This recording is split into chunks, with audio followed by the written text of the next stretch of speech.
नमस्कार शेतकरी मित्रांनो, मी आपला रेशमरत्न संदीप नेमाडे आपले पुन्हा एकदा स्वागत करीत आहे शेती प्रयोगशाळा यूट्यूब चॅनलवरती। आज एक महत्त्वाचा विषय घेऊन आलेला आहोत, जी अडचण शेतकऱ्यांना समोर येणार आहे त्या बाबतीची सावधानता म्हणून हा व्हिडिओ घेऊन येत आहोत। तर पावसाळ्याचे दिवस आहेत आणि बरेचसे आपल्या शेतकऱ्यांच्या बॅचा चालू आहेत, तर त्या बॅचमध्ये बरेचशा अडचणी येऊ लागल्या आहेत। तर त्याच्यामध्ये पहिली अडचण म्हणजे पावसाचा खंड पडल्यामुळे तापमान खूप वाढलेलं आहे आणि आर्द्रता खूप कमी झालेली आहे। तर शेतकरी पावसाळा समजून ते तापमान आणि आर्द्रता मेंटेन करत नसतील तर ते 100% 4 ते 5 दिवसांनी त्यांना रोग दिसणं चालू होते अळीमध्ये, आणि नंतर मग ते अळ्या वेचून काढणे आणि विल्हेवाट लावणे याच्यात खूप मानसिक त्रास जातो। त्याच्यापेक्षा आपल्याला थोडीशी आताच मेहनत घेतली आपण तर आपलं उत्पन्न पण चांगलं होईल, आपल्याला अळ्या पण फेकण्याचं काम पडणार नाही आणि त्यामुळे दुसऱ्या अळ्यांना रोग पण फैलणार नाही। तर याकरिता आपण तापमानासाठी नेटवर पाणी चालू केलेलं आहे। तर तुमचं तापमान हे जास्त गरम झालेलं असेल तर तुम्ही नक्की त्याच्यामध्ये तापमान मेंटेन करण्याचा प्रयत्न करा। हे समजू नका की आपले पावसाळा आहे आपलं तापमान मेंटेन राहणार, तर या भ्रमात तुम्ही राहू नका। रेशीम उद्योगात एक चूक केलेली आपल्याला पूर्ण उत्पन्न हे झिरो करू शकते। तर हे लक्षात घेऊनच मी नवीन शेतकरी आणि ज्या शेतकऱ्यांना माहिती नाही त्या शेतकऱ्यांसाठी हा व्हिडिओ घेऊन आलेलो आहोत। तर आपण शेडच्या आतमध्ये पण पाहू आपण कसं नियोजन केलेलं आहे। आता मी पत्र्यावरती पाणी नाही दिलं, पण नेटने हे पाणी चालू आहे आपल्या ठिबकने। तर एक विनंती आहे तुम्हाला की आम्ही जे व्हिडिओ मेहनत शेतकऱ्यांची जसं रोग आल्यानंतर खूप जास्त मेहनत होते आणि उत्पन्न होत नाही, तर ते कष्ट कमी करण्यासाठी आम्ही आमचे व्हिडिओ टाकत असतो। तर चॅनलला सबस्क्राईब करा आणि गरजूवंत शेतकऱ्यांपर्यंत ते शेअर करा, ही विनंती राहील, जेणेकरून आम्ही आमच्या जे बॅचमध्ये अडचण येतात ते तुम्हाला येऊ नये याकरता ही विनंती करत आहोत आणि शेतकऱ्यांचा रेशीम उद्योगात चांगलं उत्पन्न मिळावं याकरता आम्ही प्रयत्न करत असतो। चला तर मग आता शेडमध्ये बघूया आपण की काय उपाययोजना केलेली आहे आपण।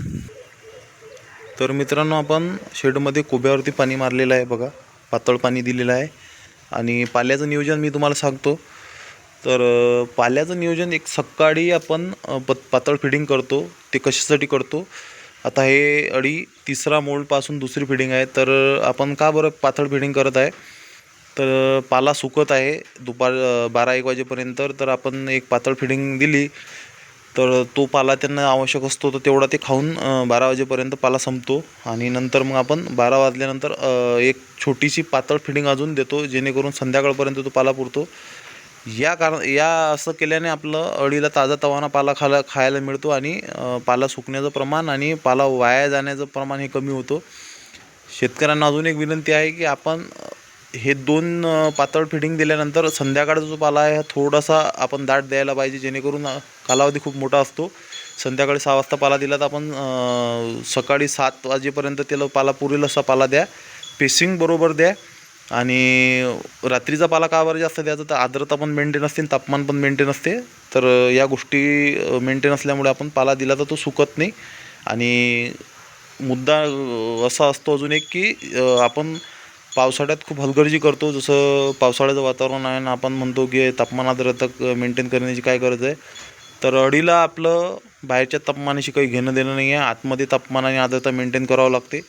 बाहेरचं तापमान जसं बदलेलं आपल्याला पण तसं बदलावं लागतं। बाहेरचं तापमान उष्ण झालं तर आपल्याला ते शेड थंड करावं लागतो, आर्द्रता जास्त झाली तर आपल्याला व्हेंटिलेशन प्रॉपर आपल्या शेडला करावं लागतो। आणि या टाईमला खूप गरम आणि वातावरण होत आहे, तर व्हेंटिलेशनचा तुम्ही कमी पडू देऊ नका, नाहीतर 4 ते 5 दिवसांनी तुमच्या ह्याच्यात रोगग्रस्त अळ्या दिसणार आहेत। आता तुम्ही का मी पण ते चूक केली तर माझ्या ह्याच्यात पण त्या अळ्या रोगग्रस्त दिसतील चुकी झाल्यानंतर। तर चूक होण्यापूर्वी आपण ते कशी दुरुस्त करू शकतो या बाबतीत आजचा व्हिडिओ होता।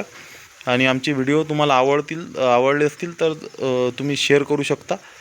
आणि काही तुम्हाला प्रॉब्लेम असला तर आम्हाला जो अनुभव आहे त्या अनुभवातून आम्ही तुमच्या जे प्रॉब्लेम असतात त्यांना आम्ही उत्तर देण्याचा प्रयत्न करू।